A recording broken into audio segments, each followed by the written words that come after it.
This is americasdemocrats.org, the weekly netcast for stand-up Democrats. I'm your host, Jim Cuddy.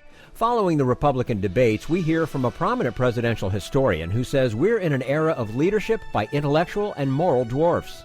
A Stanford sociologist reveals that half of a child's future economic success depends on where the stork drops them.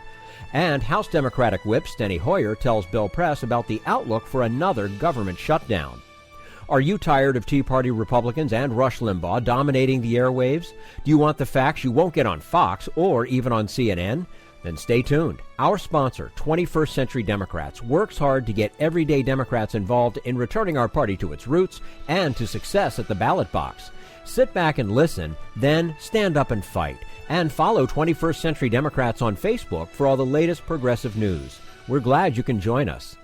Professor Michael Genovese is a prominent presidential scholar, and he says President Obama's recent use of executive power is a result, in part, of a weak Congress, better suited to the 18th century than to the 21st.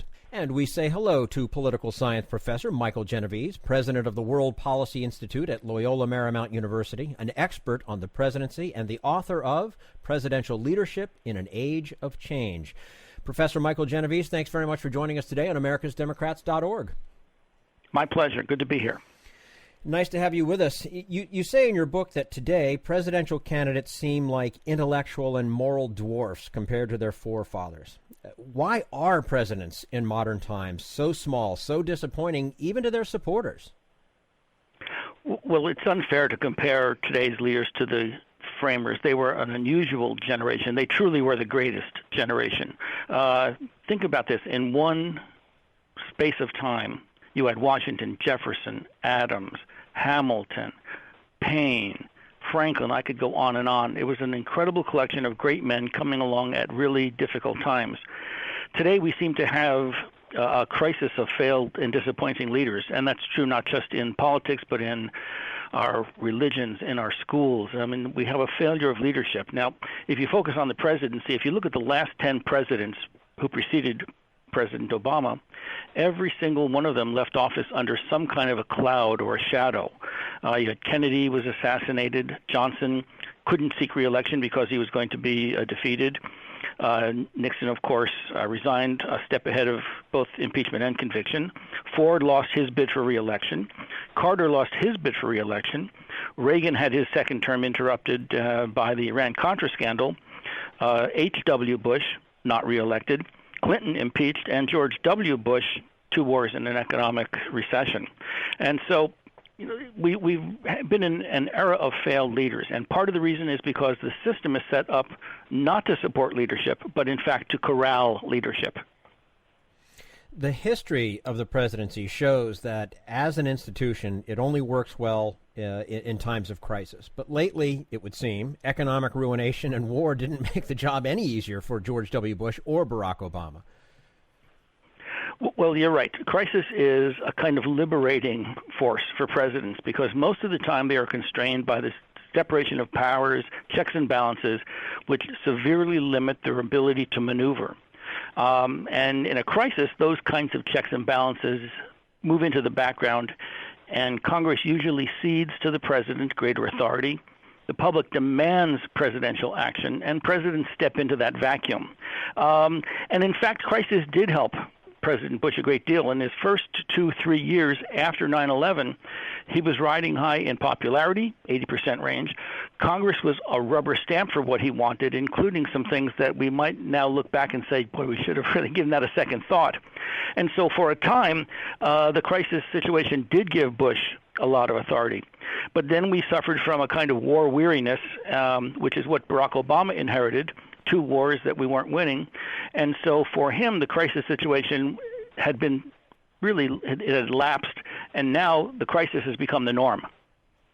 We're speaking with political science professor Michael Genovese, president of the World Policy Institute at Loyola Marymount University, author of Presidential Leadership in an Age of Change. You list several elements or traits of successful leadership. What are some of these? Well, in terms of leadership generically, not just presidential leadership, the 2 most important qualities an effective leader needs are first and foremost good judgment, which is a discipline that you develop over time through trial and error, mistakes, successes, experience. The second quality is empathy, because empathy is what makes all the other good qualities more possible. Now, in a human being, it's the reverse. Empathy is the most important quality, judgment second. But in terms of political leadership, more specifically, if you're president, the key factors that will determine whether or not you're going to be successful or not are, first of all, the kind of level of political opportunity that exists when you enter office. And that includes things like, do you have a majority in Congress of your own party? If you don't, you're in trouble. If you do, you might be able to do well. Obama, his first 2 years, gets an economic stimulus package through, Affordable Care Act. After that, when he loses control of the Congress, boom, he hits a wall. And only later, when he got his groove back and he started to use executive authority, did he reclaim the centerpiece of power. Other factors that are important for determining the scope and possibility of leadership are, do you live in demanding times, whether it's a crisis or something that really demands strong action? Are there transforming events, the Cold War, 9/11? Skill is important, obviously, but skill is not as important as some other factors. Are you a good public communicator? Can you sell a compelling vision? What's your party situation look like? What's your power sense or your strategic sense like? Do you have emotional and cognitive skills? And perhaps most important, Machiavelli talked about the importance of fortuna, good luck. Jimmy Carter had the bad luck of being president when OPEC strangled the economies of the West, and Ronald Reagan the good luck of coming into power when OPEC was declining and breaking up. And so power is important, skill is important, but luck also can play a great deal of a role in how well or poorly one performs. What are some of the structural elements that work against presidential leadership? Well, the most important, of course, is separation of powers, checks and balances, which the framers put into our Constitution by design. So you compare the president, who has very limited political power on his own, must share a lot of power with Congress, some with the courts, who has little independent authority to act on his own, at least legitimately. In effect, virtually everything he does or she does at some point requires cooperation with Congress, which is a separate branch. Compare that to the British system, which has a fusion of power, fuses the elected officials in the legislature, Parliament, with the executive. And that gives the executive, the Prime Minister, a great deal of power, because the Prime Minister controls the party controls Parliament. And so the biggest structural roadblock is the separation of powers, which was put in by design as a function of the framers having a revolution against executive authority. If you read the Declaration of Independence, apart from its fabulous intro, most of it is taken up by basically a list of complaints about the executive. The Crown did this, the King did that. And so our revolution was a revolution against executive authority. And so when they tried to rebuild a new system, the first Constitution, the Articles of Confederation, had no executive. When they did the Constitution, they realized they'd made a mistake and had to have an executive, but it was an executive with very, very limited powers within the confines of a separation of powers system. So you better be able to work with whoever you have to work with. That's right, and sometimes you get to work with members of your own party, but as is the case with Obama, sometimes the opposition has all the ammunition. Sure. Now, except for FDR, LBJ, maybe President Reagan, presidents seem to have a lot of trouble working with Congress, even if their party does control it. So are we at a point where Congress simply obstructs a president, not on policy grounds, but simply because it can? Because it feels that way now more than it ever has for me. Well, we are in one of those unusual periods of hyperpartisanship. And you'll recall that when President Obama was first elected, Mitch McConnell said, my top priority is to make him a one-term president. And the House leadership got together the night of his first inauguration and said, our goal is to say no to everything. Now, That is unusual. That degree of animosity is unusual before someone even starts. But as I said, Obama had Congress in his party's control in the first 2 years, and he did very well. In fact, his legislative success rate was among the highest ever. Once he lost control of Congress, he lost control. And so divided government led to divisive government, which led to deadlock. And once he lost his groove, he had a real hard time trying to develop a strategy for power. He got that later on when he started to use independent authority, immigration reform, his move to open up doors to Cuba. And now with the Iran nuclear arms deal, he's kind of reversed things. So where he presents it to Congress and it becomes law unless Congress can stop him. That's unusual. And part of the problem, though, is that Congress is an 18th century institution set up as a deliberative body that moves slowly, well suited to the 18th century, not suited to the 21st century necessarily. The executive, on the other hand, is built for speed. So where Congress has an adaptation crisis that they face, the executive has an adaptation capability that allows the president to move quickly, to fill the void, to fill the vacuum. And in a world of hyperchange such as we are now in, action happens very quickly. Congress can't keep up, and therefore, and this is true not just in the United States, but it's true throughout the developed world, executives are on the rise and legislatures are in decline.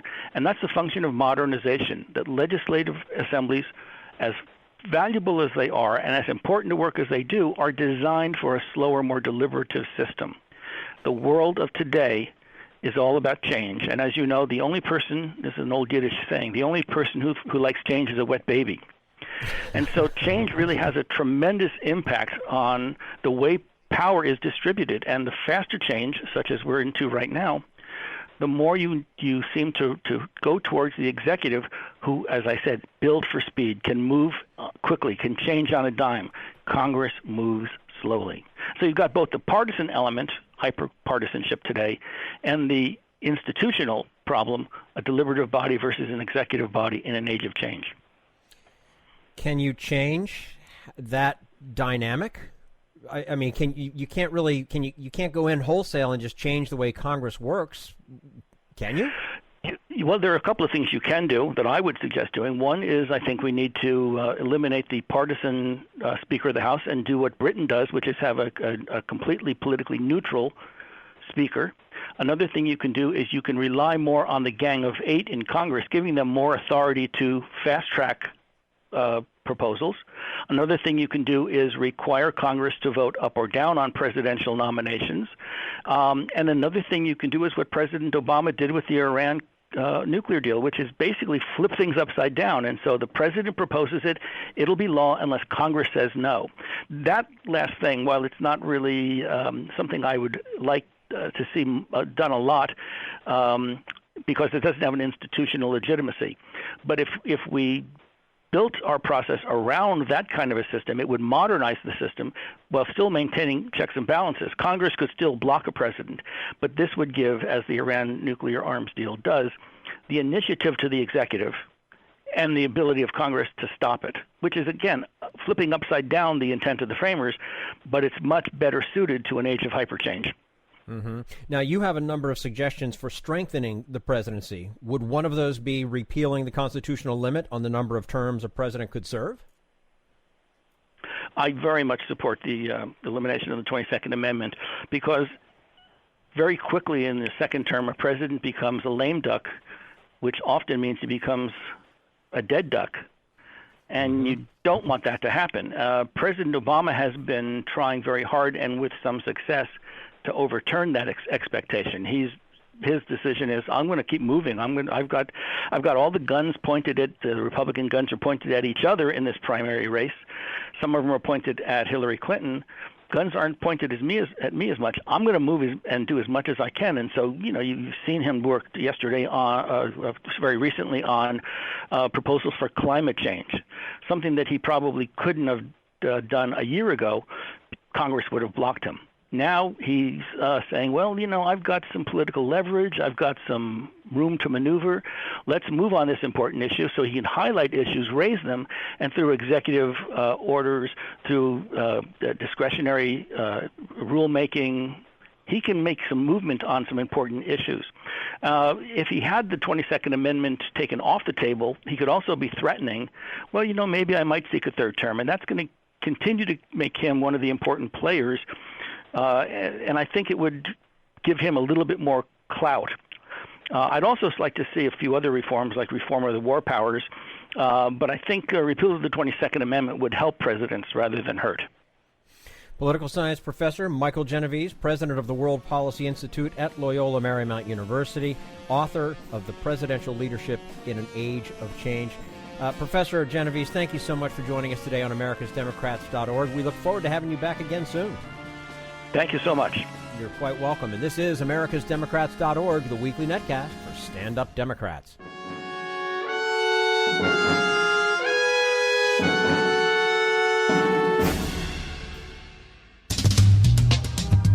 We want you to sit back and listen, but we need you to stand up and fight. Do you want to get involved and help get our party back to its roots and to success at the ballot box?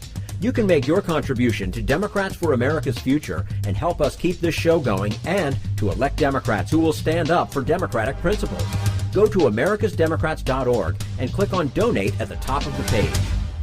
This is americasdemocrats.org, the weekly netcast for stand-up Democrats.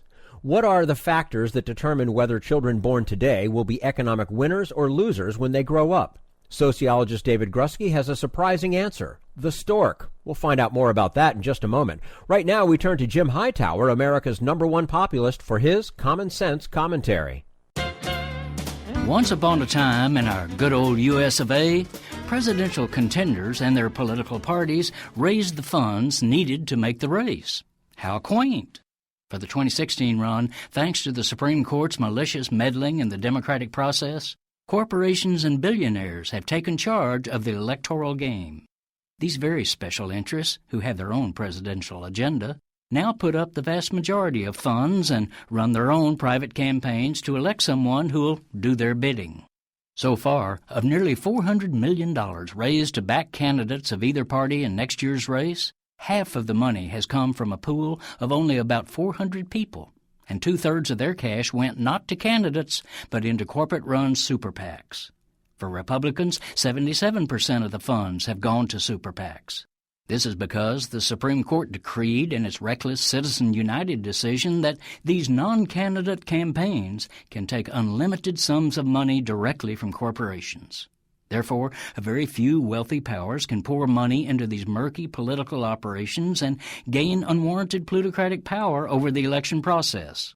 Of the $37 million in the PAC backing Ted Cruz, for example, $36 million was pumped in by only 3 interests: a New York hedge fund operator, a corporate plunderer living in Puerto Rico, and the owners of a fracking operation who pocketed billions from the explosive use of this destructive drilling technology. But one of these new players assures us that they're not buying candidates for corporate and personal gain, but, quote, primarily for a love of economic freedom. This is Jim Hightower saying, sure, sweetheart, all you want is the, quote, economic freedom to pollute, defraud, exploit, rob, and otherwise harm anything and anyone standing between you and another dollar in profit. Need an antidote to the progressive blues? Want some good news about how grassroots folks are rebelling against the corporate powers and winning? Well, here's an easy-to-swallow pill for you, the Hightower Lowdown. Hightower's monthly newsletter will give you the lowdown, even as it lifts you up. It's 4 pages a month, jam-packed with facts you can use, actions you can take, and Jim's own Texas humor, all for only $15 a year. To become a lowdowner, go to hightowerlowdown.org.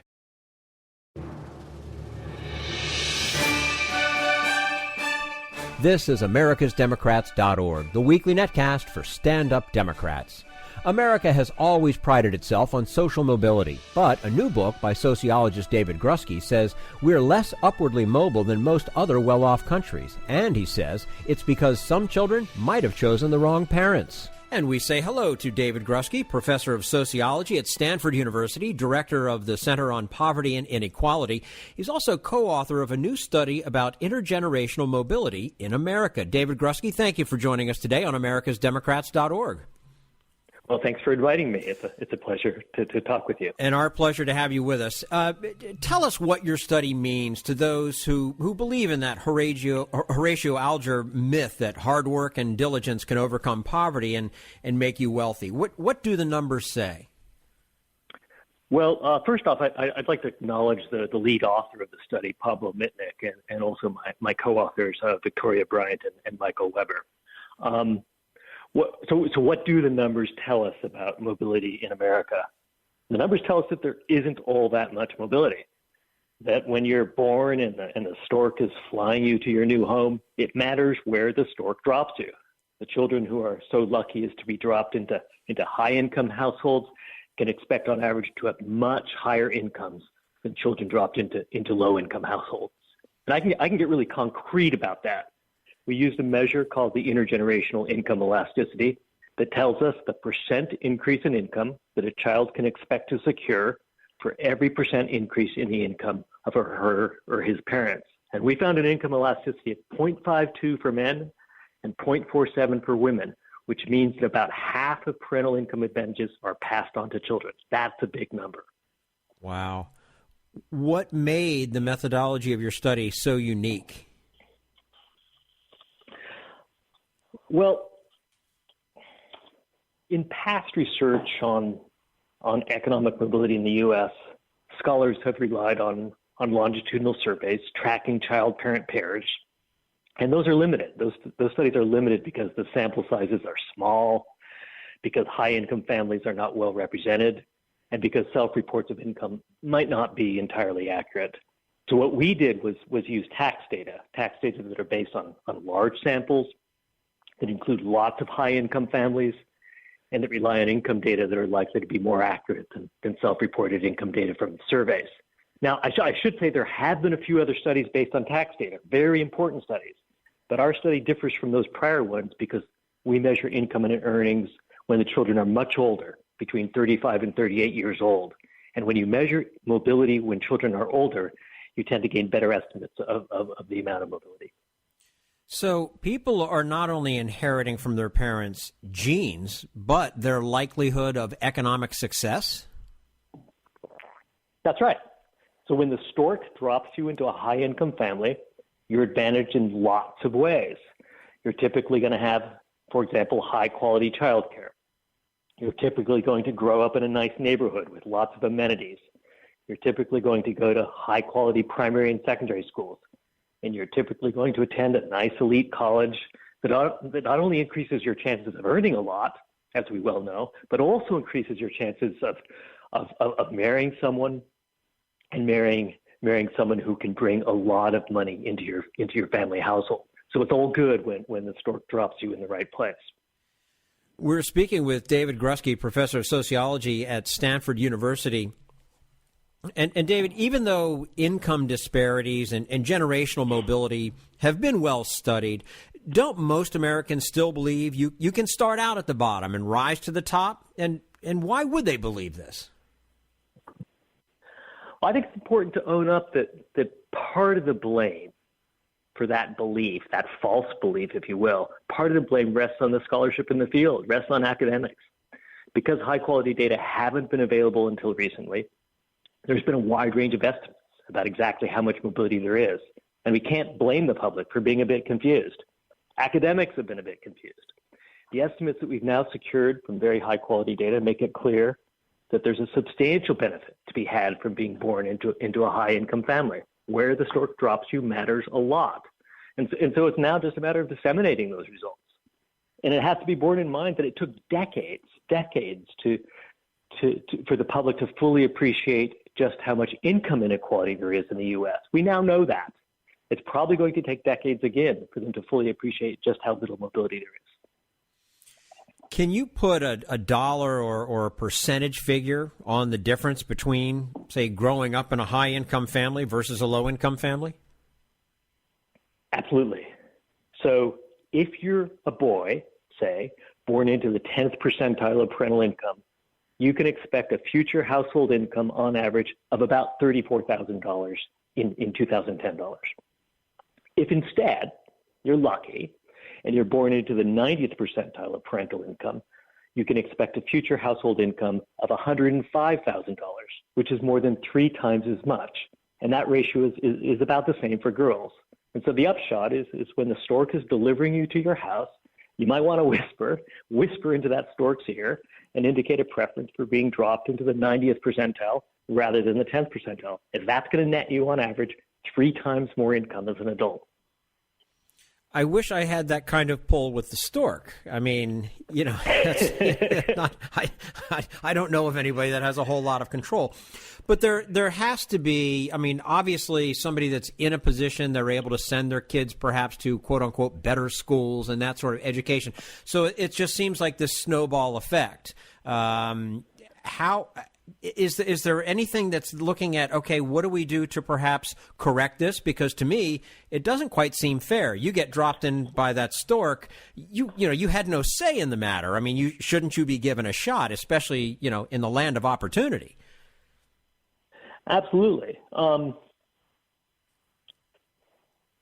There are lots of ways that we could intervene and work to equalize opportunity in this country. We could work to equalize opportunities to access to high quality schooling, for example. We could work to equalize access to high amenity neighborhoods. There are lots of ways in which you could intervene. What these results tell us, I think, is that we've got the scale all wrong. That we try to do very small things to correct very big problems. And if we're really committed to equal opportunity, if we're really committed to the American dream, then it's time to get the scale right and undertake the major reform that's necessary. We've done that in the past when we haven't lived up to our aspirations and our commitments, and we could do it again, but we got to get the scale right. Mm-hmm. We're speaking with David Grusky, professor of sociology at Stanford University, director of the Center on Poverty and Inequality. And David, for a long time, the United States has been looked up to as a place where there are a few class differences. But in reality, how do we compare to other countries in social mobility? Well, I should say that we haven't undertaken a comparative study with other countries.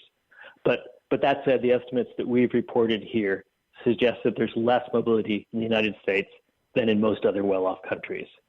The American dream has it that we're the land of opportunity, and in point of fact, we're just not. Do we need to be a little more introspective with ourselves and try and figure out, okay, where are we going wrong? Why isn't it as good as we think it is?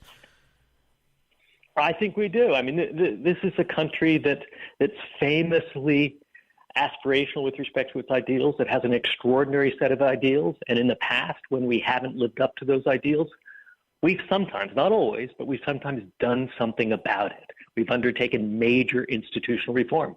And I would argue that it's time to do just that again. This is something in which almost all Americans are deeply committed to achieving. We should do it. Are we talking about something perhaps like another New Deal, something along those lines, or something even greater? I think that's the scale. That's exactly the scale that we're talking about. Mm-hmm. Something of that magnitude. This is an important commitment in the United States. Wouldn't it be extraordinary if we said, we're not just going to talk the talk, we're actually going to do it? And I should say, by the way, that there is now decades of research indicating what could be done if we were truly and genuinely committed to equality of opportunity. We know how to do it. And so it's just a matter of actually committing rather than talking. And perhaps we need to get a little louder about talking about it, so perhaps something is done, because there's just, this isn't the conversation that you and I are having today is not what we're reading about in the newspaper, right? I mean, it's not what we're seeing on television every night. And then I think you got to get to the American electorate before you get any of this stuff to actually happen. I think that's right. And I should say, again, it took a long time for the news about rising income inequality to get out and to resonate.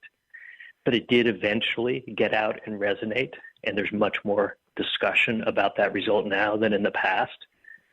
And I think the same will likely happen over time when it becomes better known that the amount of mobility in the United States simply isn't living up to what we had hoped it would be. Okay. David Grusky, professor of sociology at Stanford University, director of the Center on Poverty and Inequality, joining us today on americasdemocrats.org. David, thank you so much for your time with us today. We appreciate it. And, of course, we'd love to have you back sometime soon. Great. Thank you. It was great to talk. And great speaking with you as well. This is americasdemocrats.org, the weekly netcast for stand-up Democrats.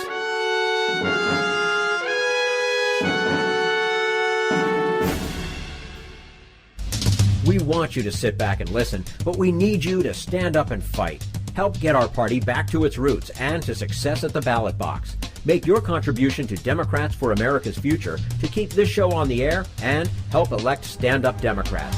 Go to americasdemocrats.org and click on Donate at the top of the page.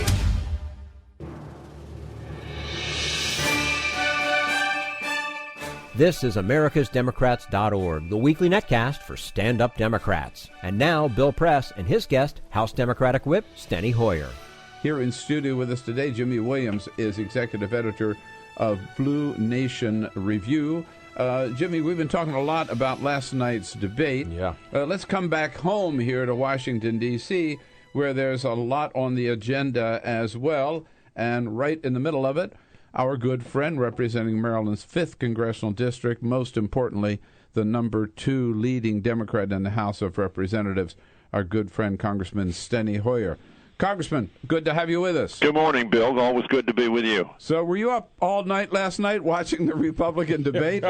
Actually, I was not up all night watching the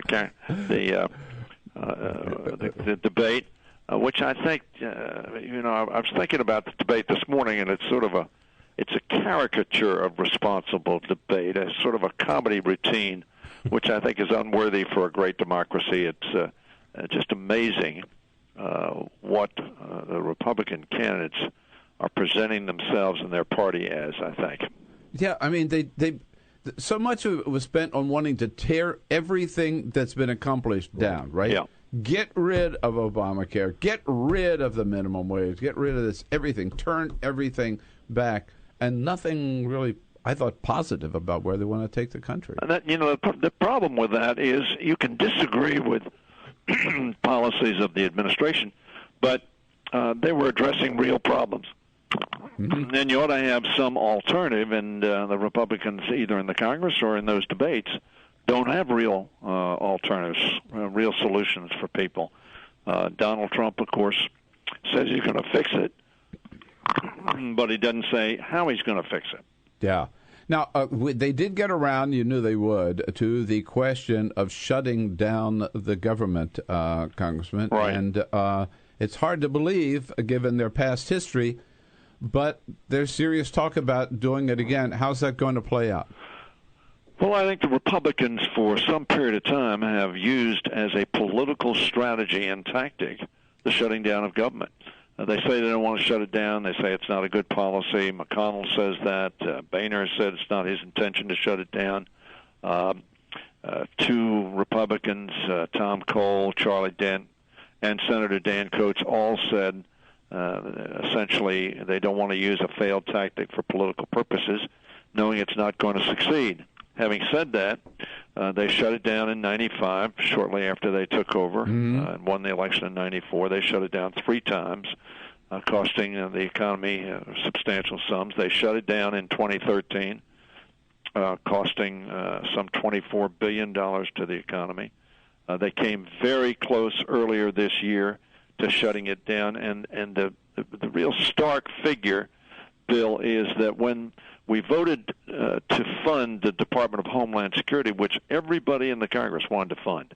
But when Boehner and the Majority Leader, McCarthy, and the Majority Whip Scalise asked their members to say, look, let's make sure the Department of Homeland Security continues to operate to keep America safe, they could only get 72 of their Republican colleagues to vote with them, a total of 75, and 167 Republicans voted to keep the Department of Homeland Security shut down. At this time. Yeah, and the fact is that on that vote, Democrats voted 182-0 to keep it open, and so it's clear that they have decided that it is a acceptable policy that if they don't like an immigration policy, if they don't like the Affordable Care Act, if they don't like Planned Parenthood, then it is acceptable from their perspective to shut down the government and keep it hostage until such time as they get their way. I think the American people reject that out of hand. As a matter of fact, a poll says 7 in 10 Americans think it's much more important to keep the government operating on behalf of the people, on behalf of the country, and on behalf of our security than it is to shut down Planned Parenthood. Hey, Steny, it's Jimmy Williams. Hey, Jimmy. So when I worked in the Senate, I worked for Dick Durbin. He's an appropriator, as you know. And there are 12 appropriations bills. Now, I don't mean to state the obvious, but I'm just going to go do that because it's Thursday, right?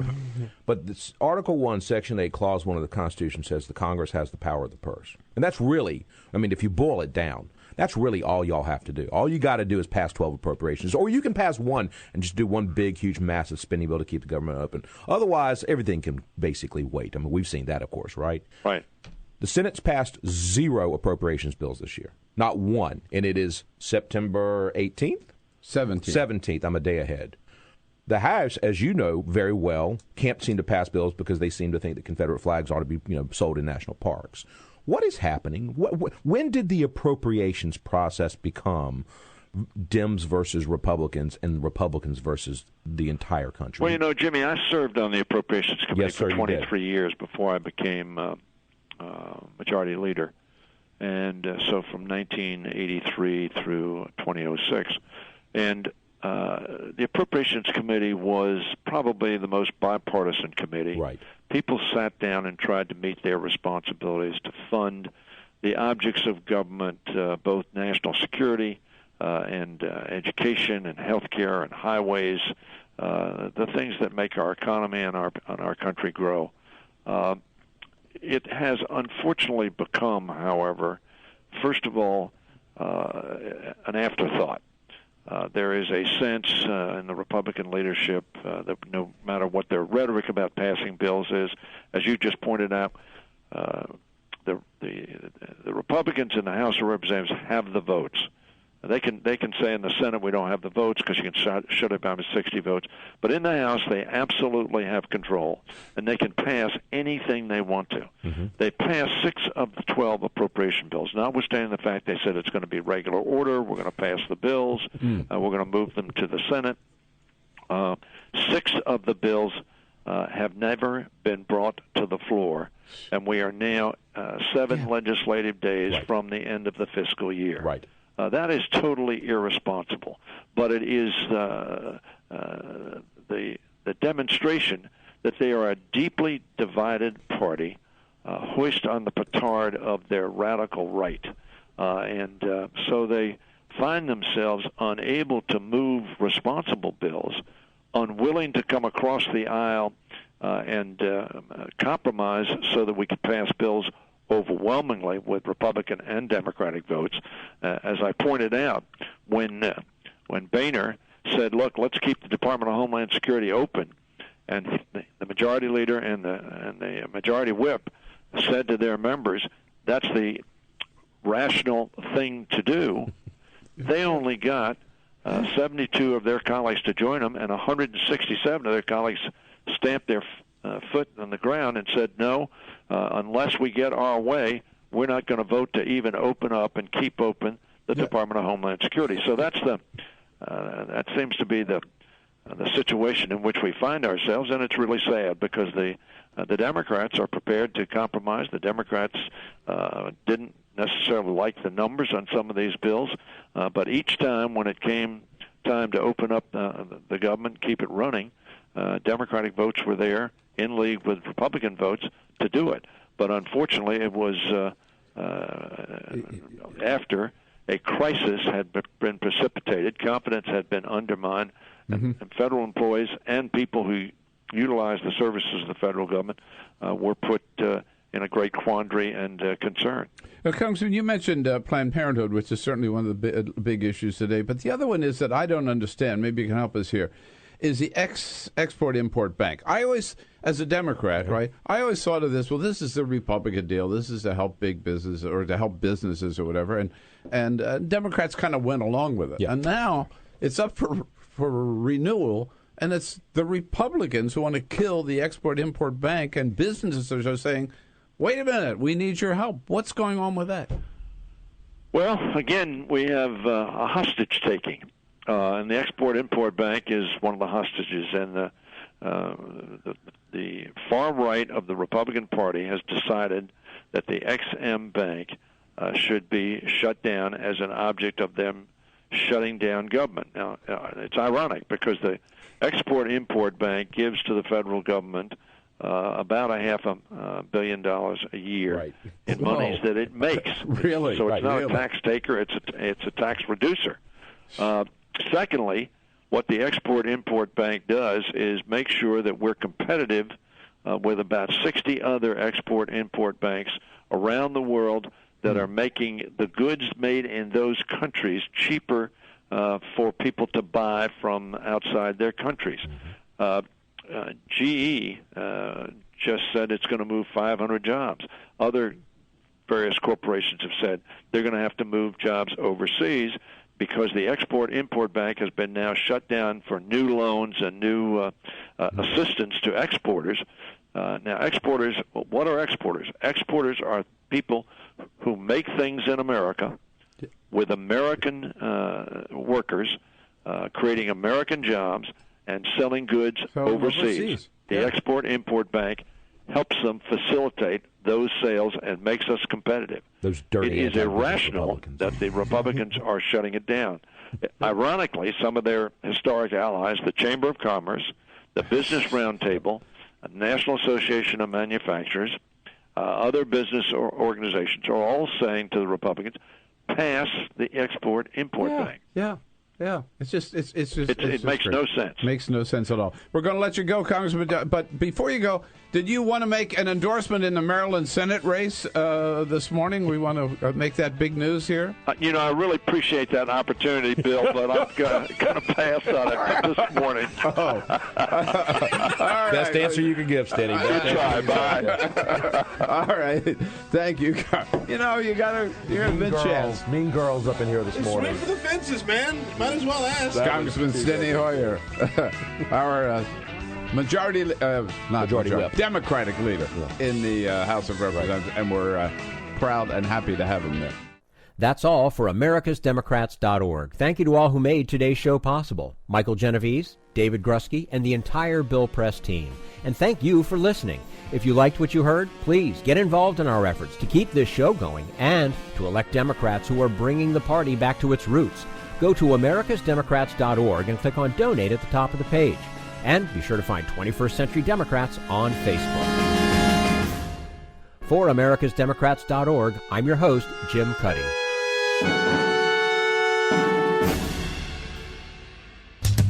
We want you to sit back and listen, but we need you to stand up and fight. Join us. Support the show and help elect Democrats who will stand up for democratic principles with your contribution today. Go to americasdemocrats.org and click on Donate.